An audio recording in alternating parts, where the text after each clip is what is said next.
nous allons accueillir Antoine Bondaz. Bonsoir, monsieur Bondaz.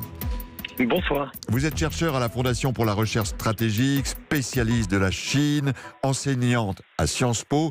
Il est loin le temps où les visites au plus haut niveau entre Chinois et responsables occidentaux, il fallait attendre 5 ans, 10 ans, parfois plus. C'est devenu maintenant un rituel quasiment annuel. C'est la 5e rencontre entre Emmanuel Macron et Xi Jinping, 2e voyage officiel pour Emmanuel Macron. Il est indispensable de discuter de manière annuelle désormais avec la Chine.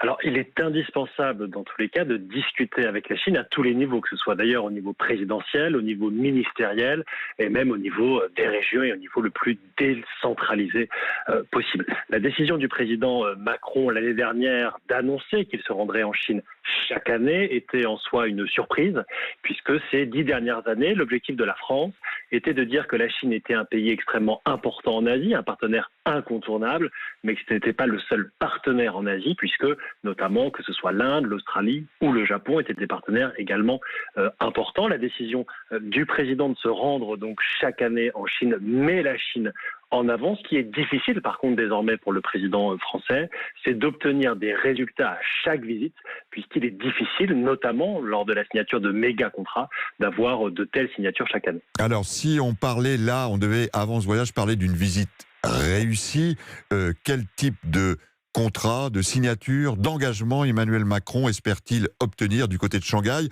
en rappelant qu'il y a une rencontre autour, et sans dit long sur la philosophie du voyage, la grande foire de Shanghai, foire aux importations, hein, c'est là qu'ils se rencontreront.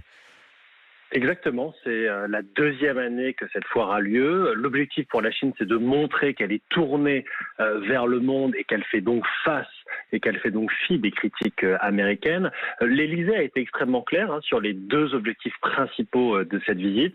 Il y a tout un aspect économique, notamment la signature de contrats. Il faut bien avoir conscience que la Chine est aujourd'hui le 2e déficit commercial de la France, à peu près 30 milliards d'euros, et que la France exporte 4 fois moins que l'Allemagne vers la Chine. Il y a donc un déséquilibre qu'il faut compenser. La signature de contrats permettrait partiellement, évidemment, de le compenser. Le 2e aspect extrêmement important pour le président, c'est l'aspect changement climatique et biodiversité. Les États-Unis s'étant retirés des accords de Paris, la Chine aujourd'hui est un partenaire incontournable et indispensable. Et sur la question de la biodiversité, la Chine organisera l'année prochaine une grande conférence internationale et le président français aimerait des engagements spécifiques de la Chine. C'est donc sur les questions économiques et sur les questions de changement climatique et de biodiversité que le président a des fortes attentes. Oui, il a d'autant plus besoin de la Chine qu'on a aujourd'hui la désertion américaine sur cette question de la lutte contre le réchauffement climatique. Il y a également la question aujourd'hui de cette